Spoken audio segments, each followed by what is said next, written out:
నమస్తే, welcome to master kitty విధి సామాన్య స్వేచ్ఛకు సంకేతం. నేను మీ ధూమ్ధామ్ దొరబాబు. ఈరోజు మనతో పాటు తెలంగాణ అంతా పరిచయం ఉన్న వ్యక్తి ముదిరాజ్ LLM తెలంగాణ రాష్ట్ర అధ్యక్షులు లల్లు ముదిరాజ్ అన్న మనతో ఉన్నారు. అన్న మొన్ననే బీఆర్ఎస్ను వీడి కాంగ్రెస్ పార్టీలో చేరిండు. అసలు అన్న బీఆర్ఎస్ను ఎందుకు వీడాల్సి వచ్చింది, కాంగ్రెస్లో ఎందుకు చేరాల్సి వచ్చింది, అలాగే తెలంగాణ రాష్ట్రంలో ముదిరాజుల పరిస్థితి ఏంటి, ఇవన్నీ విషయాలు తనతో మాట్లాడి తెలుసుకునే ప్రయత్నం చేద్దాం. అన్న నమస్తే. బాగున్నారా అన్న? అన్న ఎందుకు బీఆర్ఎస్ను వీడి కాంగ్రెస్ తీర్థం పుచ్చుకోవాల్సి వచ్చింది? కాంగ్రెస్ తీర్థము అంటే దాదాపు నేను షెడ్యూల్ వేసుకున్నప్పుడు కాంగ్రెస్ పార్టీలో ఉన్నాను. ఒక 30-32 సంవత్సరాల దాకా కాంగ్రెస్ పార్టీలో ఉన్నాను.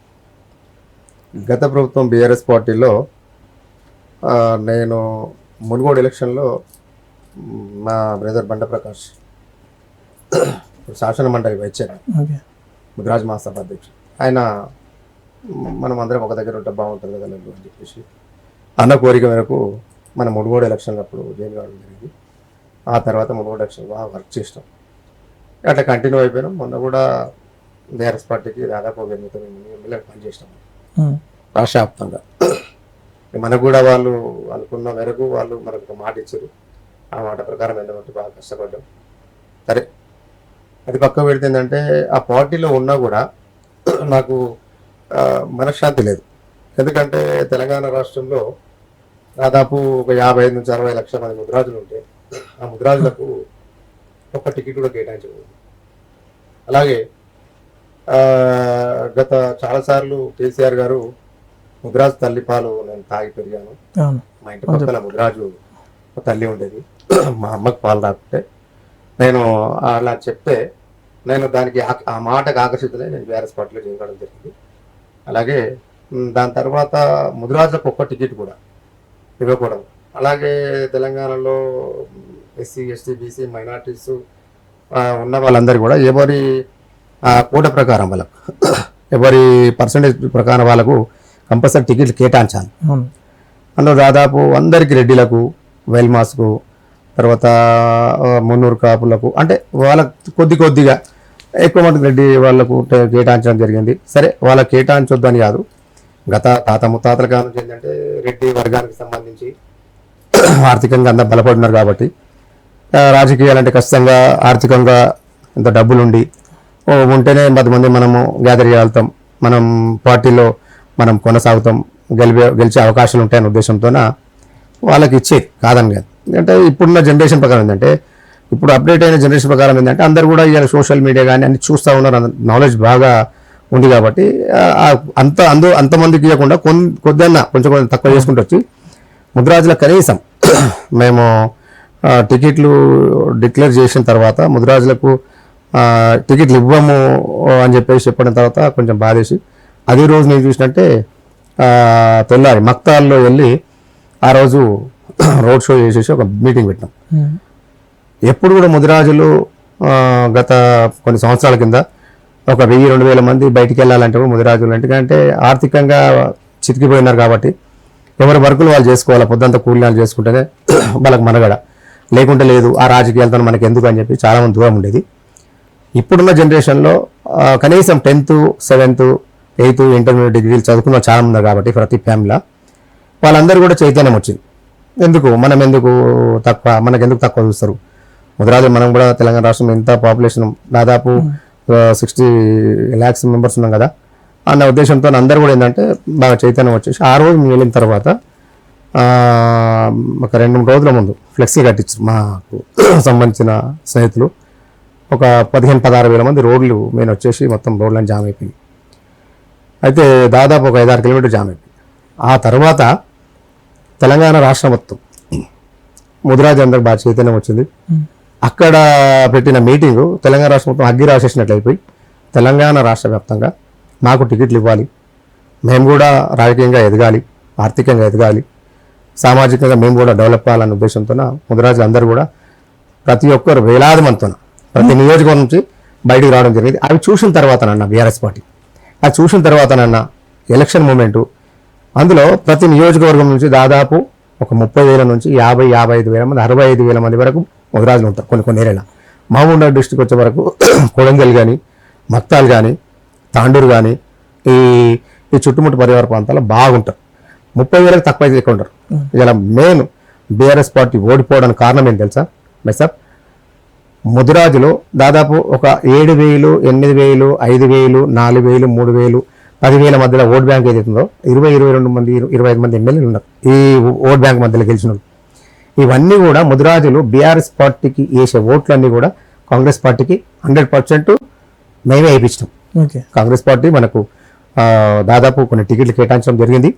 కాంగ్రెస్ పార్టీకి మనం అందరం అండగా ఉండాలి, ఓట్లు వేయాలి, కాంగ్రెస్ పార్టీ గెలిపించుకోవాలనే ఉద్దేశంతో మేమందరం కూడా రాష్ట్ర వ్యాప్తంగా తిరిగినాం.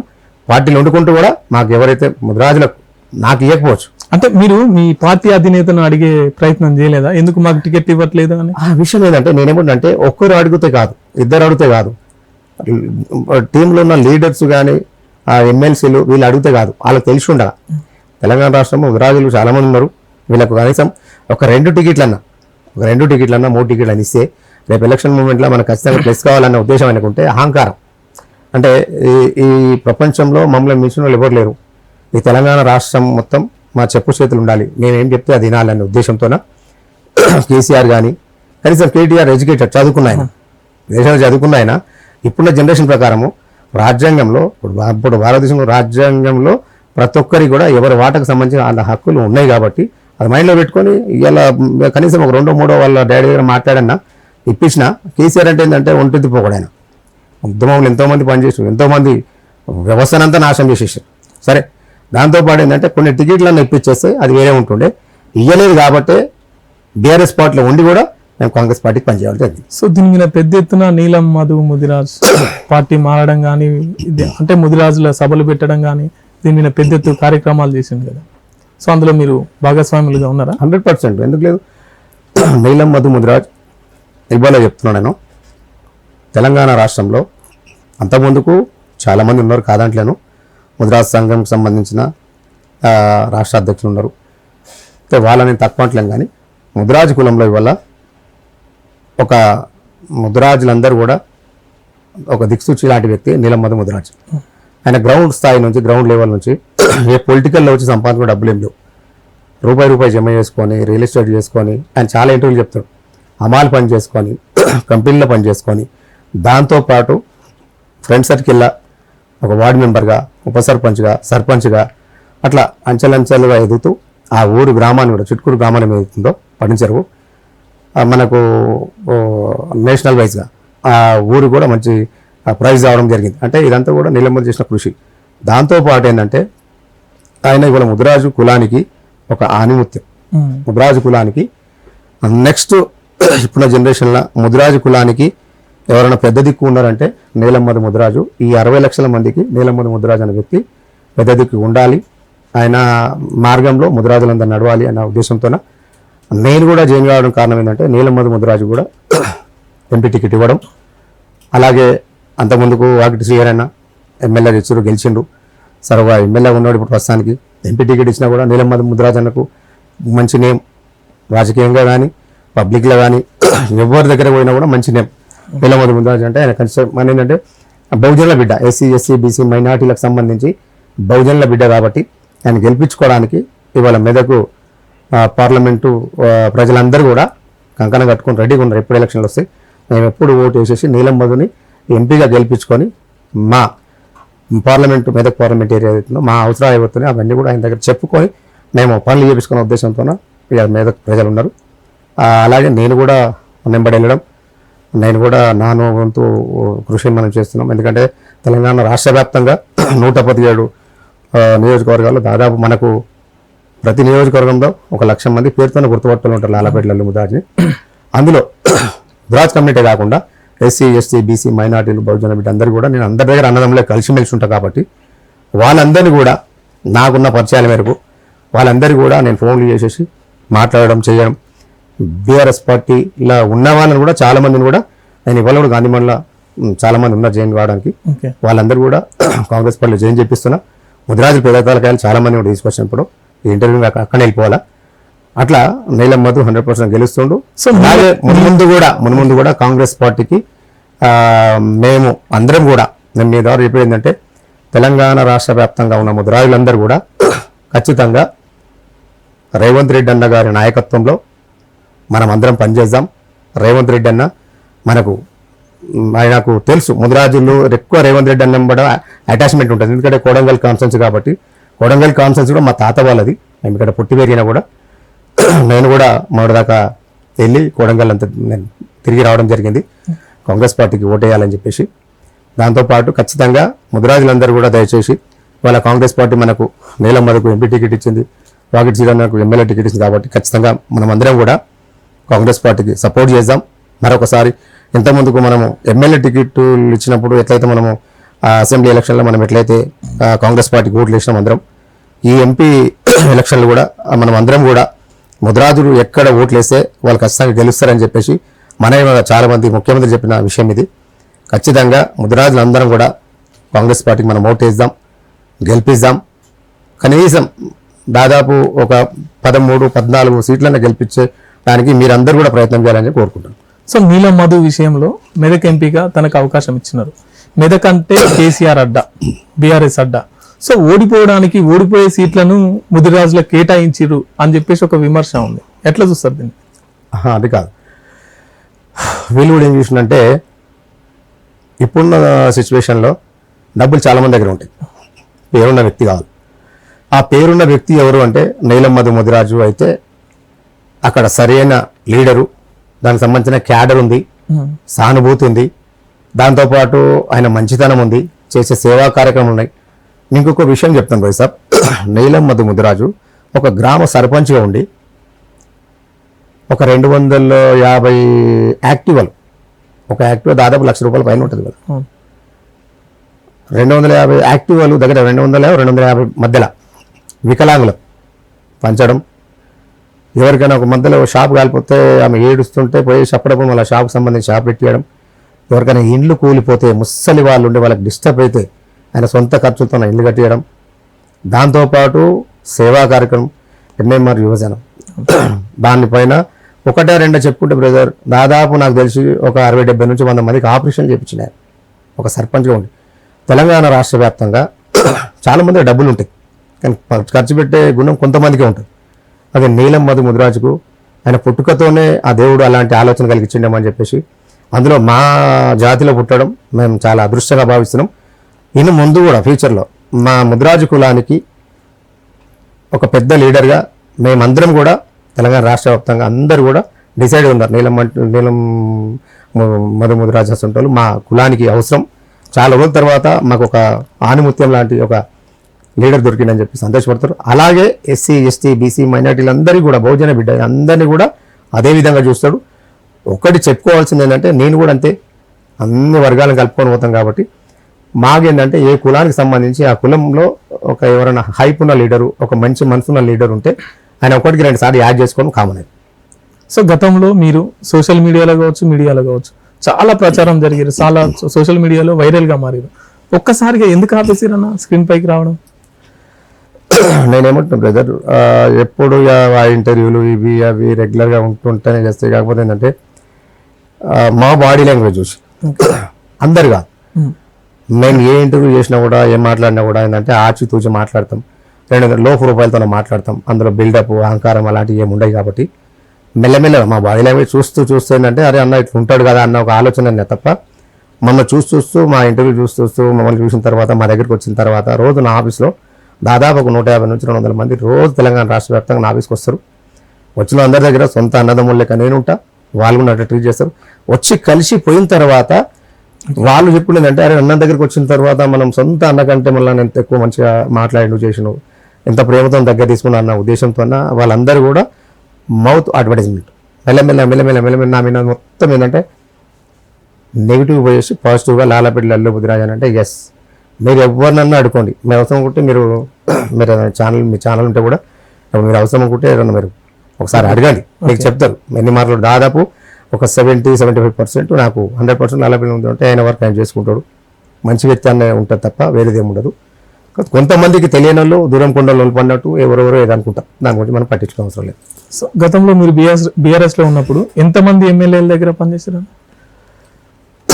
నేను నా బ్రదర్ దగ్గర ఒక 7-8 మంది ఎమ్మెల్యేలు పనిచేసిన.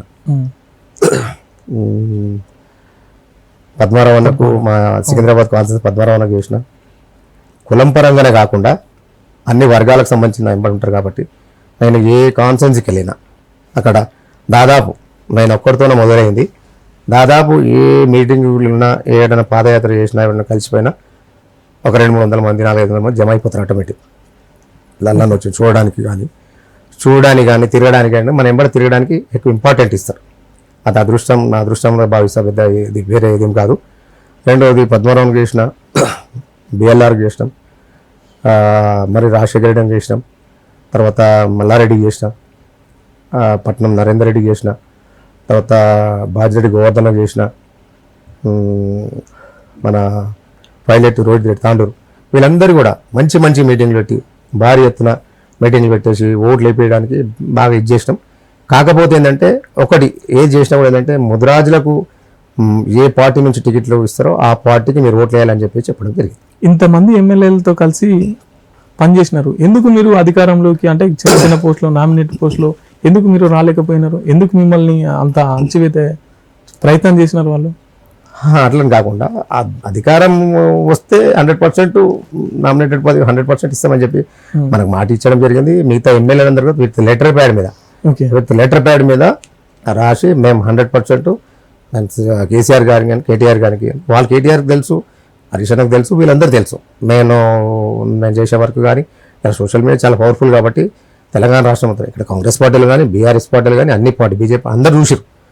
అయితే అంతకుముందు కూడా మనం రెగ్యులర్ ఉంటున్నాం సోషల్ మీడియా కాబట్టి 100% మనకు నామినేటెడ్ పదవి ఇస్తామని చెప్పారు కాబట్టి చేయడం జరిగింది. అందులో నాకు ఆ పార్టీలో ఉండడం కూడా ఎందుకు ఇష్టం లేదంటే మాకు టికెట్ ఇయ్యని పార్టీలో మనం మనసు నమ్ముకొని పనిచేసేటంటే చెప్పారు 100% ఇదే పార్టీలు ఉండు, నీకు మంచి పొజిషన్లో ఉంటాడో మేము ప్లాన్ చేస్తామని కూడా చెప్పారు. హరీష్ అన్న మనకు మాట్లాడడం కూడా జరిగింది. కాకపోతే ఇక మనకు మనసు ఒప్పలేదు. కాంగ్రెస్ పార్టీ మనకు నీలమ్మదనకు ఎంపీగా టికెట్ ఇవ్వడం జరిగింది కాబట్టి నేను అందుకే అన్నం చూసి నేను 100% కాంగ్రెస్ పార్టీలో ఉండాలి, కాంగ్రెస్ పార్టీకి ఎంపీగా పనిచేయాలి, ఎంపీ ఎలక్షన్ పనిచేయాలి. ఖచ్చితంగా నేను నా వంతు నేను వాయిస్ ఇవ్వాలి. మా ముదిరాజ్ కమ్యూనిటీ నుంచి దాదాపు ఒక 50-60 లక్షల మంది ముదిరాజులు ఉంటే అందులో ఒక 30-35 లక్షల మంది నన్ను మా ప్రాపర్టీ మా ఆస్తి లాలపెట్టలు ముదిరాజు అని చెప్పేసి అనుకున్న వ్యక్తుల్లో లక్షల ఓట్లు వేపిస్తాను. నేను 100% నేను పార్టీకి పనిచేస్తాను. ఒక దశాబ్ద కాలం తర్వాత ప్రజలు బీఆర్ఎస్ కు పక్కన పెట్టి కాంగ్రెస్ ని అధికారంలోకి తీసుకొచ్చినారు. కాంగ్రెస్ 6 గ్యారెంటీలు కావచ్చు, 6 గ్యారెంటీలు నమ్మి ప్రజలు ఓట్లు వేసినారు. 100 రోజుల్లోనే 6 గ్యారెంటీలను అమలు చేస్తున్న ప్రభుత్వం ఇప్పటి కూడా చేయలేకపోయింది. అట్లనే డిసెంబర్ 9 తారీఖు నాడే రైతు రుణమాఫీ చేస్తామన్నారు. రైతు రుణమాఫీ చేయకపోగా రైతు బంధు డబ్బులు కూడా ఇప్పటికి ఇవ్వట్లేదు. సో ప్రజల్లో కొంత వ్యతిరేకత ఉంది కదా. సో ఇప్పుడు మీరు పార్టీ చేంజ్ అయ్యారు, ఈ వ్యతిరేకత మీ పైన కూడా ఉంటుంది కదా. నేనేమంటున్నా బ్రదర్, జనాలందరూ కూడా ఎడ్యుకేటెడ్స్ అయ్యారు, నాలెడ్జ్ ఉంది. మేము ఏదైనా ఊర్లో వెళ్ళినా కూడా చిన్న ఫోన్, అది మన రిలయన్స్కి సంబంధించి చిన్న ఫోన్ ఉంటుంది, అందులో కూడా నీకు యూట్యూబ్ అన్నీ వస్తాయి. మొన్న వికారాబాద్ వెళ్తున్నా, ఆయన అందులో పెట్టుకొని చూస్తున్నాను. అరే ఏంది పరిస్థితి, నేను సంగతి అని అంటే వాళ్ళు అడుగుతారు మీకు రైతు బంధు ఇంకా రాలేదు, నీలాక ఎవరు అడుగుతుంటే రైతు బంధు వాళ్ళ ఇంట్లోకి వెళ్ళిచ్చిండా, ఎవరి ఇంట్లోకి వెళ్ళిచ్చారు, కేసీఆర్ ఇంట్లోకి వెళ్ళిచ్చిండా లేదా, ఈయనైనా ఆయనైనా 4 రోజులు ఆగితే ఆటోమేటిక్ ఎవరు ఏమి వేయాలో ఏది వేయాలో వేస్తారు నాకు తెలుసు అని చెప్పేసి ఆ గోషి పెట్టుకున్న ముసలాయన కూడా ఆ రకంగా ఉన్నాడంటే ఆయనకు ఎంత మైండ్ మెచ్యూర్ లెవెల్ ఉండొచ్చు. ఆయన విలేజ్లో ఆయన ఇప్పుడు. రెండోది ఏంటంటే పోతూ బీఆర్ఎస్ పార్టీ ఏంటంటే ఒక 7 లక్షల కోట్ల అప్పు చేయడం. రేవంత్ రెడ్డి అన్న కూడా రేపు అవసరం అనుకుంటే వీళ్ళందరికీ కూడా రేపు రుణమాఫీ కానీ, తర్వాత ఇప్పుడు ఈ రైతు బంధు కానీ, ఇవన్నీ కూడా ఏవైతున్నాయో తొందరగా 100 రోజులు కాదు 60 రోజుల్లో నేను అమలు చేస్తా అని చెప్పి 100 రోజులు టైం పెట్టినా 60 రోజుల్లో నేను అమలు చేస్తున్నా అని చెప్పొచ్చు. ఇంకో 1 లక్ష కోట్ల అప్పు తీసుకురావచ్చు, వాళ్ళకి పని చేయొచ్చు, ఇది చేయొచ్చు. ఇప్పటికే 7 లక్షల కోట్ల అప్పు అయిందని చెప్పేసి దాని వీలైనంత మటుకు మనం ఇల్లు వాళ్ళకైనా పండగ కాదు. ఇప్పుడు సంసారం ఏర్పడిన తర్వాత 4 ఫ్యామిలీ ఉంటే 4 ఫ్యామిలీలో 4 రకాలుగా అలాగైన తర్వాత ఆ సంసారం సర్దుకోవడానికి కనీసం ఒక 5-6 నెలలు టైం పడుతుంది. చిన్న సంసారం. తెలంగాణ రాష్ట్రంలో 4 కోట్ల మంది జనాభా, వీళ్ళందరినీ కూడా అందరి అవసరాలని మనం దృష్టిలో పెట్టుకొని 10 సంవత్సరాల తర్వాత రూలింగ్ వచ్చింది కాబట్టి దీన్ని మనం ఏంటంటే సర్దుకోవడానికి జర టైం పడుతుంది, నీకైనా నాకైనా ఎవరికైనా. ఇప్పుడు అంతకుముందుకు బీఆర్ఎస్ పార్టీ వచ్చింది, గత 10 సంవత్సరాలు పరిపాలించి ఏ రోజు కూడా కాంగ్రెస్ పార్టీ మీరు ఈ టైం పెట్టి ఈ టైం లోపల ఇది ఇస్తాను, ఈ టైం లోపల ఇది ఇస్తానని చెప్పేసి టైం కట్టప్పుడు ఏం మాట్లాడలేదు. ఎవరైనా మాట్లాడారా? వీళ్ళకు ఒక అవకాశం ఏంటంటే పార్టీని ఏదైనా బదనాం చేయాలా, వీళ్ళని శాతం అయితే లేదు, వీళ్ళు ఏది చేస్తలేరు అని చెప్పేసి 100 రోజులు అన్నావు, 100 రోజులు అది కరెక్ట్ కాదు. 10 సంవత్సరాలు రూలింగ్ చేసిన 100 రోజులు కాదు. ఈ రోజే Harish Rao Siddipet MLA August 15th వరకు టైం పెట్టిండు. రేవంత్ రెడ్డి ఒక సవాల్ వేసిండు, 15th వరకు మీతోని కాదు, ఒకవేళ మీరు అమలు చేస్తే నేను రాజీనామా చేస్తా అని చెప్పేసి ఈ రోజే లెటర్ పెట్టిండు. సో అంత కాన్ఫిడెన్స్ గా ఉన్నారు కదా వాళ్ళు. ఒక్కటి పోయి సార్, నేను ఏమంటున్నంటే రేవంత్ రెడ్డి అన్న ఈ ఎంపీ ఎలక్షన్లో ఎక్కడ పోయినా కూడా ఏ స్టేజ్ మీద కూడా ఆయన ప్రతి పార్లమెంట్ ఏరియాలో డైరెక్ట్ ఏం చెప్తున్నాడు, ఆగస్టు 15th లోపల ఖచ్చితంగా నేను ఏదైతే రుణమాఫీ ఏదైతే ఉందో రైతు రుణమాఫీ అది కానీ ఈ తర్వాత ఈ దీనికి సంబంధించిన రైతు బంధు కానీ దీనికి సంబంధించి ఇప్పుడు 6 గ్యారెంటీల్లో 4, 5 ఆల్మోస్ట్ ఇదైపోయినాయి. అందులో ఎలక్షన్ కోడ్ ఉంది కాబట్టి ఒక అటు ఇటు ఏమైనా ఇది అయ్యిండొచ్చు. ఎలక్షన్ కోడ్ అయిపోగానే 15th ఆగస్టు లోపల ఏవైతే అనుకున్నాడో 100% రేవంత్ రెడ్డి అనేది ఫుల్ఫిల్ చేస్తుండు. ఇప్పుడు హరీష్ అన్న ఏదైతే ఇప్పుడు రాజీనామా ఏదైతే ఉందో అది కంటిన్యూ కావచ్చేమో అన్న గ్యారంటీగా 100% అనుకున్నట్టు. మీకు ఆగస్టు 15th లోపల అది రాసి పెట్టుకోండి. ఏదైతే ఇప్పుడు రాజీనామా ఇచ్చారో అది రాజీనామా కంటిన్యూ కావచ్చేమో. ఇంకా 100% అయితే మాజీ ఎమ్మెల్యే కావచ్చు 100%. రేవంత్ రెడ్డి ఒకసారి ఆయన విషయం ఏంటంటే ఒకసారి మాట అంటే 100% ఆయన 100% ఆ మాట మీద నిలబడే వ్యక్తి రేవంత్ రెడ్డి. ఆయన నిజంగా స్వార్థంగా రేవంత్ రెడ్డి వీళ్ళ లెక్క స్వార్థంగా నా ఫ్యామిలీ నేను నా వాళ్ళు ఫ్యామిలీలో 5-6 మందే కాకుండా ఇండైరెక్ట్గా మేము ప్రతి డిపార్ట్మెంట్లో చూస్తాం కాబట్టి వెల్మాస్కు సంబంధించిన వాళ్ళు ఏ పోలీస్ స్టేషన్లో పోయినా వెల్మాస్ ఒక సిఐ ఉంటే నేను కేటీఆర్ మనిషిని, కేసీఆర్ మనిషిని, హరీష్ అన్న మనిషిని, ఏ డిపార్ట్మెంట్లో ఒక వెల్మాస్ ఉంటే ఆ డిపార్ట్మెంట్ మొత్తం ఆయన డీల్ చేసిండు. వీళ్ళకి సంబంధించిన వందలాది మంది డైరెక్ట్ ఉన్న 5-6 మంది డైరెక్ట్ ఉన్న 5-6 మంది కళ్ళ ముందు కల్పించారు. మిగతా వందలాది మంది, వేలాది మంది వాళ్ళకు కరెక్ట్ క్వాలిఫికేషన్ లేకుండా కూడా వాళ్ళని సెలెక్ట్ చేసేసి చాలా మంది డిపార్ట్మెంట్లో పెట్టుకున్న పరిస్థితి జరిగింది. రేవంత్ రెడ్డి అన్న వాళ్ళ ఎంపీ టికెట్లు వాళ్ళ తమ్ముళ్ళు ఉంటారు, ఫ్యామిలీ పెద్ద ఫ్యామిలీ, ఎవరికైనా తమ్ముడికి టికెట్ కేటాయించుకుంటే ఎవరు మాట్లాడతారు? మీ దాంట్లో 5-6 మందికి ఇచ్చారు, చేసుకోలేడు రేవంత్ రెడ్డి అన్న. నేను ప్రశ్నించే గొంతుగానే ఉండాలి, వేరే నన్ను ప్రశ్నించిన ఉద్దేశంతోనే ఆయన ఎవరు కూడా ఇచ్చుకోలేదు. వాళ్ళ ఫ్యామిలీ ఎవరికి ఇచ్చుకుండా ఎవరికి ఇచ్చుకోలేదు కదా, ఉన్నారు ఎవరన్నా. అందులో దాంతోపాటు ఎవరు కూడా ఎక్కడ కూడా చిన్న న్యూసెన్స్ జరిగినా కూడా సొంత అన్నదమ్ముల మీద కూడా యాక్షన్ తీసుకుంటా అని చెప్పి గట్టిగా చెప్పిన వ్యక్తి ఎవరన్నా అంటే రేవంత్ రెడ్డి అన్న. అట్లా మీరు కూడా ఉంటే మిమ్మల్ని జనాలందరూ కూడా ఆదర్శంగా తీసుకుంటారు. ఈరోజు మీరు కూడా ఖచ్చితంగా ముఖ్యమంత్రిగా ఉండేది. కానీ మీరు జనాల మాటలు కానీ జనాలు కలవలేదు ఎవరిని కూడా. మేము మాలాంటి వాళ్ళము ఇవాళ స్టేట్లో మీరు ఒక పొజిషన్లో ఉన్నారు కాబట్టి మీకు ఒక పదవులు ఉన్నాయి కాబట్టి ఈ పదవులు పోయిన తర్వాత ఇవాళ మీరు ఎమ్మెల్యేలు కాకుండా మీ ఇంటికాడ కూర్చోరు, 10 మంది ఇంటికాడకు రారు. ఎమ్మెల్యే పదవులు పోతే 10 మంది మీ ఇంటి దగ్గర రారు. ఇప్పుడు మేము ఏ పొజిషన్ లేకుండా ఉన్నలో కొద్ది గొప్ప తిని మా నుంచి అయినంత మటుకు అయితే 4 సాయం చేస్తాం, లేకుంటే దండం పెడతాం. ఎవరు గుంజుకొని తినే నేచర్ అయితే కాదు. మొత్తం ఈ తెలంగాణ రాష్ట్రం మొత్తంలో లాలపేట లల్లు ముద్దురాజ్ అన్న ఏ పోలీస్ స్టేషన్లో అన్నా కూడా మీరు ఒకసారి ఏసీపీ డీసీపీ కమిషనర్ లెవెల్ కూడా ఏ పోలీస్ స్టేషన్లో లాలపేట లల్లు ముద్ర కేసులు సుప్పియని చెప్పండి. ఒక్క కేసులో ఉండయి, ఎందుకు ఉంటాయి సార్? నేను చేసే సోషల్ సర్వీసు. రెండోది అంటే మేము తినడానికి తిండి లేకుండా రోడ్ల మీద పండుకొని లైఫ్ లీడ్ చేసినాం. నాకు తెలుసు మంచి ఏది చేయడం. కాకపోతే ఏంటంటే ప్రతి మనిషి కూడా ఇవాళ పొలిటికల్ ఉన్న మీద ఒక్కొక్కరి మీద 10, 20, 30 కేసులు. రెండోది ఎవరన్నా అమాయకులు ఉండి రోడ్ల మీద దందలు చేసుకుంటోళ్ళు, రోడ్ల మీద బిజినెస్ చేసుకుంటోళ్ళు, ఎవరైనా షాపులు ఉన్న వాళ్ళ దగ్గరికి వెళ్ళి చిల్లర చిచ్చోరు ఎవరైనా వాళ్ళని డిస్టర్బ్ చేస్తే వాళ్ళని మేము అప్పుడన్నా వెళ్ళేసి మాట్లాడడము, దాని నుంచి ఘర్షణలు అయ్యి లొల్లిలై పంచాయతీ చేస్తే కూడా అప్పుడు కూడా దాదాపు ఇవన్నీ కూడా దూరమై 10-12 సంవత్సరాలు అయిపోతాయి. అంతకుముందుకు గతం అయిపోయినాయి. తర్వాత అది కూడా ఏంటంటే ఎవరు ఎదుటికి హెల్ప్ చేద్దామన్న ఉద్దేశంతో పోయిన లొల్లిలు తప్ప స్పెషల్గా మన గురించి ఏదో మన స్వార్థం గురించి చేసుకున్న లొల్లిలు కావు. అదే నేను అర్థం ఏంటంటే వీళ్ళ ఫ్యామిలీలో ఇవాళ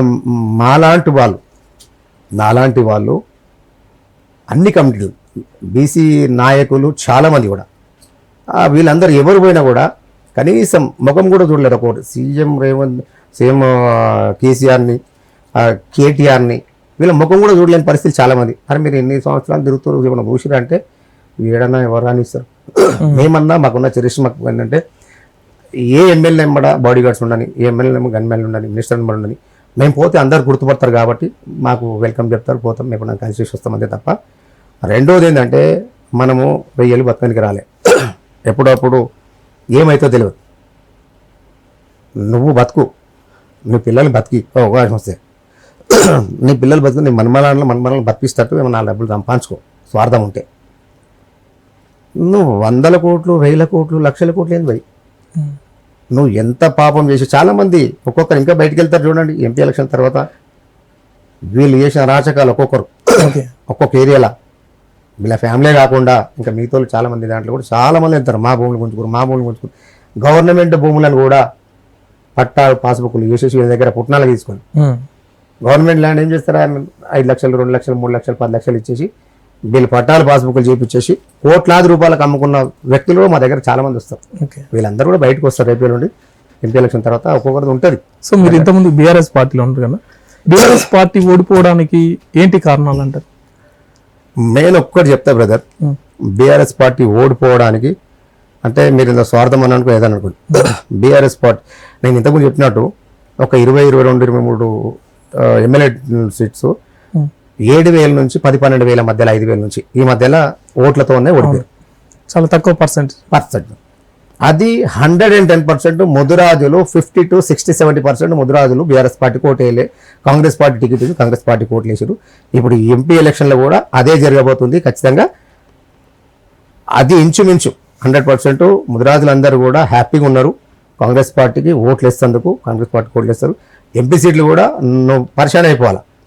ఎవరికో ఏదో హైప్ గ్రేడ్ చేసి ఏదో చెప్తున్నారు అంతా, కానీ ఎంపీ టికెట్లు కూడా కాంగ్రెస్ పార్టీకే ఫుల్ మెజార్టీ వస్తుంది. మీరు రాసి పెట్టుకోండి. ఇప్పుడు దాంతోపాటు వాళ్ళు చేసిన తప్పులు కూడా ఏంటంటే ఎమ్మెల్యే టైం ఇవ్వకపోవడం, ఎవరిని కలవకపోవడం, అందులో ఇవన్నీ కూడా ఏదో జైలు కాడలేక బంధించేసి అందులో లోపల రానికపోవడం, ప్రగతి భవన్ 1-2 వీళ్ళు చెప్పుకుంటూ పోతే ఇంకోటి తెలుసా, ఆ పార్టీలో ఉన్న ఎమ్మెల్యేలు ఎంపీలు మినిస్టర్స్ విత్ ఇన్ సర్పంచ్ కానుంచి కూడా సాటిస్ఫాక్షన్ లేరు. ఏందిరా మా భవిష్యత్తు. సర్పంచులు అయితే వాళ్ళ ఫండ్స్ లేక ఇజ్జత్కు అప్పులు సప్పులు తీసుకొచ్చి పెట్టేసి ఊరిని డెవలప్ చేసుకుంటే వీళ్ళు ఫండ్స్ చేయలేక కొంతమంది చనిపోయారు కూడా. వాళ్ళకు కూడా రైట్స్ లేవు. ఇప్పుడు వచ్చే వరకు ఏమైంది, కాంగ్రెస్ పార్టీలో సర్పంచులకు ఫుల్ రైట్స్. ఎవరి పని వాళ్ళు. కాంగ్రెస్ పార్టీ వచ్చిన తర్వాత ఎమ్మెల్యే పని ఎంపీ చేసుకుంటాడు, మినిస్టర్ పని మినిస్టర్ చేసుకుంటాడు, సీఎం పని సీఎం చేసుకుంటాడు. ఎవరి పని వాళ్ళు చేసుకొని తెలంగాణ రాష్ట్రంలో స్వేచ్ఛగా హ్యాపీగా రెక్కలు వచ్చిన పక్షి లెక్క హ్యాపీగా ప్రశాంతమైన వాతావరణం ఉన్నది. అంతకుముందుకు ఏంటంటే తెలంగాణ రాష్ట్రం మొత్తం నా 4-5 మంది పరిపాలించేటట్టు ఏ కలెక్టర్ దగ్గర అంతేందుకు ఉదాహరణ చెప్తా. అమయ్ కుమార్ కలెక్టర్ మెచ్చల్, ఆయన దగ్గర మాలాంటి వాళ్ళమే, తెలిసిన వాళ్ళము, నాలెడ్జ్ ఉన్న వాళ్ళమే మాకు సంబంధించిన వచ్చిన పని ఉండదంటే ఆయన దగ్గరికి వెళ్తే 1 year నుంచి ఒక్క రోజు కూడా ఇట్లా ఉన్న ఫైల్ ఎన్నో తీసి ఫైల్ ఇక్కడ పెట్టలే. కలెక్టర్ పెట్టలే, ఫైల్ తీసి పక్కన పెట్టలే. తిరిగి అయిపోయింది. కొంతమంది మనకు నాలెడ్జ్ ఉంది కాబట్టి నీ నెంబర్ ఫోన్ నెంబర్ తీసుకొని అరే కలెక్టర్ గారు వచ్చిండు ఆ చేసిండు అని చెప్పి మనం మాట్లాడతాం. వస్తేనేమో వస్తాం, పోతాం, రాలేదనుకుంటే అక్కడనే ఉంటాం. వేరే నంబర్ ఎవరు పంజలు కట్టుకొని దోతులు కట్టుకొని ముసలమ్మలు ముసలు తాతలు నాలెడ్జ్ లేని వాళ్ళు వ్యవసాయం చేసుకునే వ్యక్తులు వీళ్ళందరూ 5 గుంటలు 10 గుంటలు 15 గుంటలు 2 ఎకరాలు 3 ఎకరాలు 5 ఎకరాలు 10 ఎకరాలు. ఇప్పుడు ఏంటంటే దున్నినోంది భూమి అన్నట్టు ఎవడైతే కబ్జాలు ఉన్నాడో వానికి చూసేసి రాసి పడేసారు. అట్లా చాలా అవకతవకలు జరిగినాయి. అవి సరిదిద్దుకోవాలంటే ఏం చేయాలి? మీ సేవకి వెళ్ళాలి, అప్లికేషన్ పెట్టాలా, ఆ నుంచి కలెక్టర్ రావాలి, కలెక్టర్ వచ్చిన తర్వాత కలెక్టర్ తంబు ఓపెన్ చేయాలి, తంబు ఓపెన్ చేసి ఎంఆర్ఓకి వెళ్ళాలి, ఎంఆర్ఓ మళ్ళీ సర్వే చేసి సర్వే రిపోర్ట్ ఇవ్వాలి, మళ్ళీ కలెక్టర్ వస్తే తంబు ఓపెన్ చేయాలి, ఇక తంబు ఓపెన్ చేసి సీసీఎల్కి వెళ్ళాలి, సీసీఎల్ తర్వాత అప్పుడు పాస్బుక్లు చేయాలి ధర్నీ నుంచి. ఆ తర్వాత వచ్చిన తర్వాత ఇంత పెద్ద పెంట ఎవడు ఎక్కడ తిరుగుతావు? అమ్మాయికి ఏం తెలుసు? సరే అందులో కలెక్టర్ ఇట్లా వేలు పెట్టి తంబు ఓపెన్ చేయలేకపోయాడు. ఎట్లాంటి ఫైల్ చేశారంటే కూడా 100 కోట్లు 200 కోట్లు 500 కోట్లు 50 కోట్లు 20 కోట్లు 30 కోట్లు ఇట్లాంటి ఫైల్స్ నేను చెప్తున్నా డైరెక్ట్ ఇంట్ల దగ్గర కూర్చొని తంబు ఓపెన్ చేసి ఇంట్ల దగ్గర పనులు చేయించుకోరు. అంతకుముందుకున్న ప్రభుత్వంలో కలెక్టర్లు గరీబోనికి ఏమైనా పని జరగలే. నాకు వేరే ఒక లైన్లో పెట్టి వాళ్ళ ఫ్రెండ్ అంట, అరే ఇది పరిస్థితి ఇట్లా అయింది అనేసి సార్ దగ్గర మాట్లాడంటే నేనేమనుకున్నంటే ఆ కలెక్టర్ సారా కాదనుకున్నాను, ఇక పేరెందుకు కలెక్టర్ కాదనుకున్నాను. ఫోన్ చేసి మాట్లాడుతుంటే ఏమంటుండేనా, సార్ ఇట్లా జరుగుతుంది, ఇట్లా అందరూ ఏమైనా ఉంటేనేమో కేటీఆర్ నెలకు 800 కోట్లు ఇవ్వాలంట చుట్టుముట్టున్న కలెక్టర్సు అని చెప్పేసి ఇవన్నీ మాట్లాడుతున్నారు సార్ ఇది అని అంటే ఆయన నవ్వుతూ ఇంకేమనుకుంటున్నాను అనుకుంటేమో సార్, ఇప్పుడు ఉన్న వాళ్ళకే డబ్బులు ఉన్న వాళ్ళకు పెద్ద పెద్ద ప్రాపర్టీలు ఉన్న వాళ్ళకే న్యాయం జరుగుతుంది కలెక్టర్ దగ్గర. ఒకప్పుడు కలెక్టర్లు ఉంటే, మేము చిన్నప్పుడు సినిమాలు చూసినప్పుడు కలెక్టర్లు ఉంటే, కలెక్టర్ వస్తుంటే ఊరందరు కలిసి వెల్కమ్ చెప్పి డబ్బుతో స్వాగతం తీసుకొచ్చి ఊరు బయట కూర్చోబెట్టి మంచిగా కూర్చేసేసి సాపలందరూ వేసుకొని ఆయన ఒక దేవుడు లెక్క, ఆయన ఒక జడ్జి లెక్క చూసి గ్రామ సభ లెక్క పెట్టి ఆయన ఏం చెప్తే అది ఇట్లా దండం పెట్టి కూర్చొని వినేది. గొప్పగా ఉండేది అప్పుడున్న కలెక్టర్. ఇప్పుడు అందరూ అట్లేను, ఇప్పుడున్న కలెక్టర్లో చాలా కరప్షన్, కమర్షియల్ అయిపోయారు.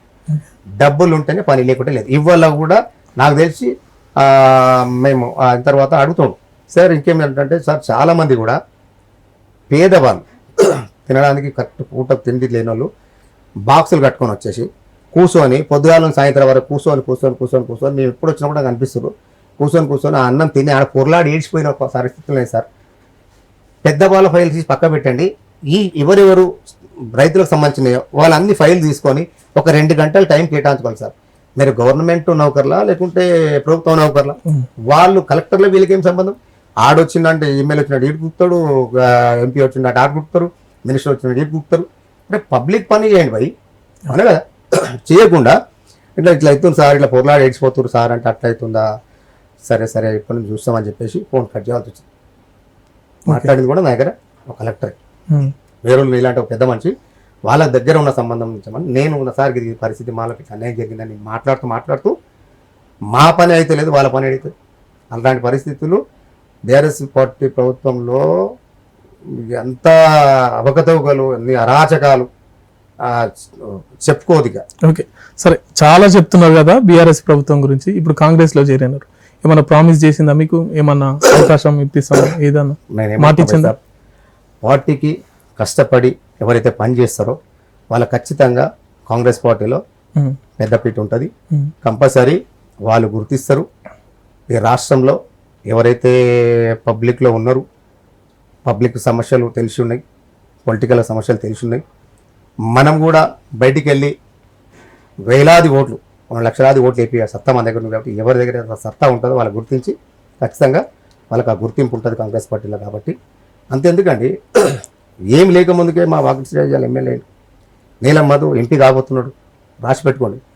నీలం మధు తెలంగాణ రాష్ట్రం మొత్తంలో నీలం మధు పేరు ఫస్ట్ డిక్లేర్ అయ్యే అవకాశం ఉన్నది, రాసి పెట్టుకోండి ఎంపీగా.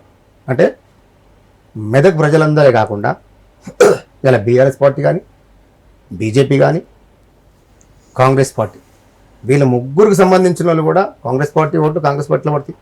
బీఆర్ఎస్ కానీ బీజేపీ వీళ్ళు కూడా నీలం మధుకు ఓట్లు వేసేందుకు అందరూ కూడా ఎప్పుడు ఎలక్షన్లు వస్తాయి ఎదురు చూస్తారు. ఎందుకంటే నేను తిరుగుతున్నా కాబట్టి.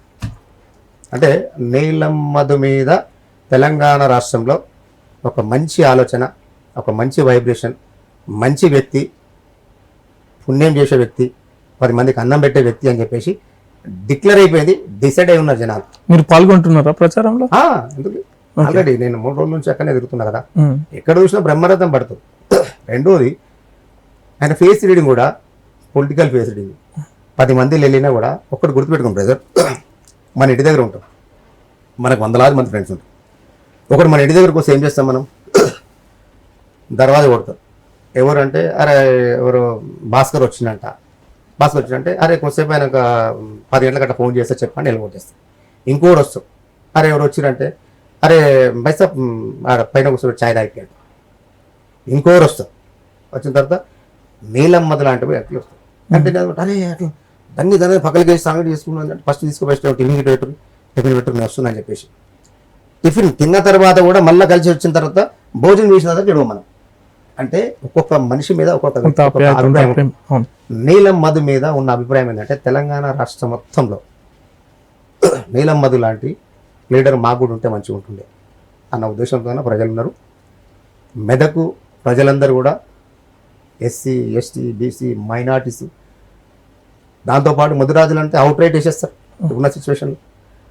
దాంతోపాటు ముస్లిం సోదరులందరికీ కూడా, ఎస్సీ బీసీ మైండ్లు అందరికీ కూడా నేను నమస్కరిస్తున్నా. నీలం మధు లాంటి నా కమ్యూనిటీ అని కాదు, బహుజనుల బిడ్డ కాబట్టి నీలం మధు లాంటి వ్యక్తిని మీరు గెలిపించుకుంటే మీ పార్లమెంటు మెదక్ ఏదైతుందో చాలా డెవలప్ చేస్తాడైనా.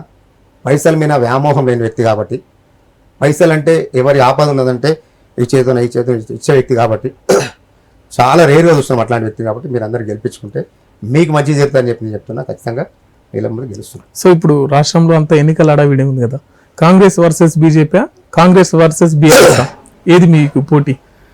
అయితే రెండు కూడా పోటీ కాదు ఇప్పుడున్న సిచ్యువేషన్లో. రెండు కూడా పోటీ కాదు కాంగ్రెస్ పార్టీకి సంబంధించి. ఉంటే కొద్దిగా గొప్ప బీజేపీ ఉంటుంది. ఓకే. సో చివరిగా మా మాస్టర్ కి టీవీ ప్రేక్షకులకు ఏం చెప్పాలనుకుంటున్నారు? ముందుగా మీ ఛానల్ వాళ్ళకు, స్నేహ ఛానల్ వాళ్ళకందరూ కూడా ధన్యవాదాలు. నాకు ఈ అవకాశం ఇచ్చి నాకు సంబంధించి నా మనసులో మాట మీరు అడిగి తెలుసుకున్నందుకు. అలాగే మరొకసారి చెప్పదలుచుకున్నది ఏంటంటే, తెలంగాణ రాష్ట్రంలో ఎంపీ ఎలక్షన్ జరుగుతున్నాయి. నేను మీ ముదిరాజు బిడ్డగా మీరందరూ కూడా ఈ ఎంపీ ఎలక్షన్లో మీరు ఓట్లు మీరేయడమే కాకుండా ఇంటి పక్కల మనకేంటంటే ఎస్సీలు బీసీ మైనార్టీలు అందరూ కూడా మన అందరంలో కలిసి ఉంటాం కాబట్టి వాళ్ళు చెప్పిన మీరు చెప్పిన కాంగ్రెస్ పార్టీకి ఓటు వేసేసి ఈ మొత్తం పార్లమెంటు ఎన్ని సీట్లు అవుతున్నాయో అందులో దాదాపు ఒక 13-14 గెలిపిస్తారని చెప్పి నేను మనస్ఫూర్తిగా కోరుకుంటున్నాను. ఓకే, థ్యాంక్ యూ అన్న, మీ విలువైన సమయాన్ని కేటాయించినందుకు. సో చూస్తున్నారు కదండి, ఇదండి లల్లు ముదిరాజ్ అన్నతో స్పెషల్ డిస్కషన్. చూస్తూనే ఉండండి మాస్టర్ కి టీవీ, సామాన్యుడి స్వేచ్ఛకు సంకేతం. Thank you.